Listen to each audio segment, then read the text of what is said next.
Hi and welcome. This is a review, I haven't really done any of these before, of my new friend. This is a cheap Chinese rotary trumpet. This is made by JinBao, J-I-N-B-A-O, in China. Delivered to my door in South Australia. This was like 300 Australian dollars, probably about 220 US or something. And I was really surprised. I've recently fallen in love with rotaries after playing a lot more classical music and checking out some people like Jazzor, who plays with the Berlin Symphony. Anyway, and I thought, well, I don't want to spend $5,000 on a Shargle, because I haven't got it, but I would like to get my feet wet with the rotary. So for $300, this was well worth the punt. And surprisingly, overall, I would probably give this 4 stars. Okay, and there's a few things that JinBao, if you get to see this review, could easily improve. That would take it to 5 stars. Okay, so a couple of things. First thing is, it came in the regular sort of Chinese cardboard plasticky case, and that's okay. But what really knocked me out was this bag that they put the case in, which of course you can keep and use whenever you're traveling, whatever. That is the best thing. I am fully confident that you could have baggage handlers throw that around like crazy, and your trumpet would still come up undamaged. So full marks to the packaging. Okay, I bought this from an AliExpress shop called Christina Musical Instruments. Okay, so having a look at some initial impressions, the lead pipe, which is very short on a rotary valve trumpet, is like a gun barrel on this thing, and that's very good because most of the sound is developed in the lead pipe, and you don't want to lose any energy there. Okay, the action of the valves was just fantastic. It's really quiet. You can play super fast on this sort of thing. If you have a look here underneath the valve caps, they very conveniently have done a rotary valve alignment and left a little scratch mark there for you. So when it comes time to replace the little corks or rubbers and redo the rotary valve alignment, they make it quite easy for you. The alignment on this is excellent. I've tested it acoustically, and it's about as good as you could possibly get. I've also tested the horn acoustically for its intonation, and we'll talk some more about that a bit later. But just initial impressions. Okay, so the action's fantastic. It has this trigger, okay, which is supposed to work the 3rd slide to play the bottom D and bottom C sharp in tune. Now unfortunately this has not been aligned properly, and so this trigger doesn't actually return. So that has lowered its score. However, that's quite easily fixed, okay, and so I wouldn't say that is a deal breaker. A lot of people don't actually use, or I don't actually use the triggers very much on a B-flat trumpet. And there's another reason why that's not such an issue on the rotary we'll talk about in a while. Okay, now a few other things that I thought could be improved, okay, or that people should notice. This mechanism, although it's very fast, is very, very light. And if you have strong hands from playing piston trumpet for all those decades, then I'm really have to be conscious about playing this very, very delicately, because I can so bend those keys. I would suggest to JinBao that they put a deck there with some felts, and so that this comes to a stop on something. Okay. Also, these rotary trumpets, they have a little ring here that one of your fingers goes through. The other thumb is supposed to be on the trigger, and these 3 fingers are supposed to be across the bell. Again, from holding a piston B-flat trumpet, this hand is really strong. I so feel I'm going to bend the bell here. I think it would be good if JinBao put another outer brass shelf okay, or tube really, outer tube to wrap your fingers around, so there'd be no chance of squeezing the bell. Plus, sound-wise, your fingers probably wouldn't be absorbing the vibration, and that might improve the sound output. Okay, so I've got some sound files playing in the background, and my sound impression is that they've done a couple of things right here. Traditionally, the Austrian rotary valve horn had quite a small bore, and they've copied that. This is only like 10.1 millimeters. And what that does is it gives you quite a dark, warm, almost flugelhorn-like sound when you're playing with minimum air, which is fantastic for playing in bands where they don't want you to play too loud, you know, and also fantastic for playing ballads and things like that. And if you put just a little bit beyond minimum air, the horn really brightens up and goes bang, bang, bang. So that makes it a fantastic thing for playing jazz, I think, and I'm surprised that, you know, in the whole history of jazz, more people have not gotten on to playing rotaries, okay, because I think that's a really good aspect of it. Also, because of the smaller bore, it's much easier to play, okay. As you're getting older, you know, when I was 25, I had like 5.5 litre lungs. Well, now that I'm 60, well, I've got a bit less than 3 litres.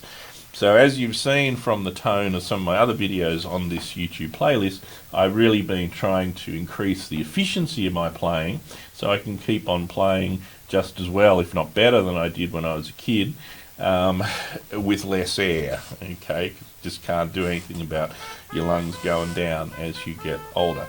So this is very easy to play, okay, it has a wide range of tone colours, more so than the B-flat trumpet, and I just think it's actually the ants' pants. Needless to say, it is so fast, these valves move far faster than you can probably lock the notes into. So, you know, if you have any problems playing bebop heads or whatever, it's not going to be the fingering, it's going to be you imagining the notes in tune at that speed. Okay, now let's just talk a little bit about the acoustics of this.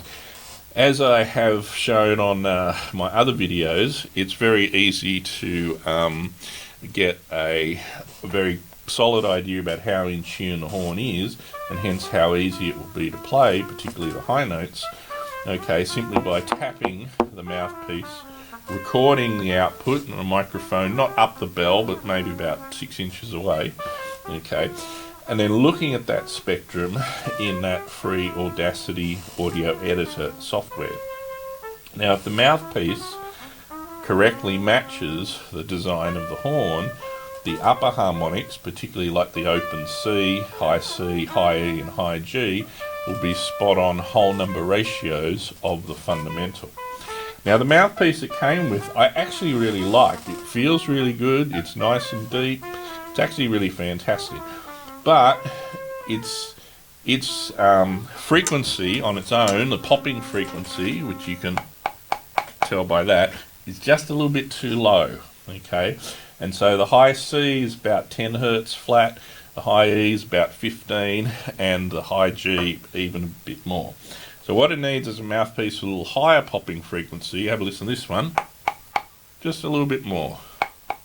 You might not be able to hear that, but the difference in when you record it is only about 10 hertz, right? But that's enough to bring in the top notes into tune. If the popping frequency is too low and the horn's not matched, the sound is very dark, and you might think, oh, that's quite nice. But the high notes become much, much harder to play, okay? Because when you move the tuning, when you move a note to be in tune, you can only do that losing energy.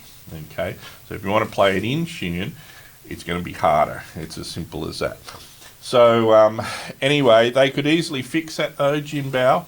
The hole you've made in this, you need to drill it or manufacture it one drill size bigger, because that really is the only difference between these two mouthpieces. Okay, this one has a popping frequency of about 834. You need to raise that to about 845, 850, something like that. Okay. But anyway, other than that, the tuning, once you put the right mouthpiece in it, really is quite good. Okay, I was sort of very impressed. Okay, and the other thing, finally, I should mention is about what you would call the cue. Okay, when you look at the peaks in a horn, they might be really sharp, in fact, almost vertical lines, or they might be slightly more softened hills. And there's several reasons for that. In traditional handmade horns, where they're all hand beaten, none of the dimensions are perfect to within, a tenth of a millimetre, and so everything has a bit of give and take. Okay, now that's not necessarily a bad thing, particularly if you play solo expressive stuff or you play jazz. It gives you a much more vocal quality because singers don't slot notes, they slide around, find the note, and that's a real kind of attractive quality. Now, even though this has been made on a machine, because the 3 valves are sitting right in the leader pipe, okay, and it's impossible even to make a rotary valve that's utterly perfect, there are some slight smearing of the harmonics, particularly down low, okay. So for instance, if we were to pull the tuning slide out so the bottom C sat at 230 Hertz, you probably have 1 or 2 Hertz on either side of that rather than a sharp peak, and that kind of continues upwards. Now, I had a handmade Colicchio for many years, and it had exactly the same qualities. I use it playing jazz, I love that horn, that was great, okay. But this won't be the kind of horn that's machine made that just kind of slots and you can't do anything about the Okay, so all in all, a very expressive horn, fantastic for playing jazz or any kind of solo literature, okay. If you have a good sound concept, you can make it sound really whatever you want to do with it. And for $300 and for your first rotary, I'd say you can't go wrong. But JinBao, have a listen to some of my suggestions, okay. Brace for the bell hold, a deck for the keys, or make them just a little bit heavier gauge. Make sure that the tuning slides actually work when they leave the factory, okay.